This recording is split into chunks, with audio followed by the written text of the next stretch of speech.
এবং এখানে সেনাবাহিনী বলছেন যে আশপাশ থেকে যাতে সরে যায়,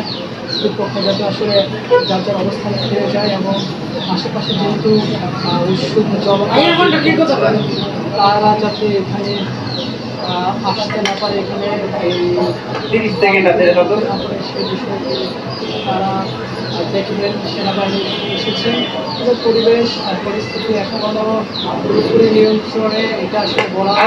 আছে দুইটাই, তবে তারা চেষ্টা চালিয়ে যাচ্ছে দুই পক্ষ থেকে যে পরিবেশ আর আমার পকেটে আছে নিয়ন্ত্রণ করা যায় সহজে। তবে আহত হয়েছে আমরা দেখেছি বেশ কয়েকজন শিক্ষার্থী, দুপক্ষের শিক্ষার্থী তারা আহত হয়েছেন, আহত হয়ে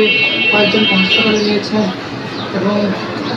এখনও ভিতরে কোনো শিক্ষার্থী অর্থাৎ মাহবুবুর রহমান মোল্লা কলেজের ভিতরে কোনো শিক্ষার্থীদের অবস্থা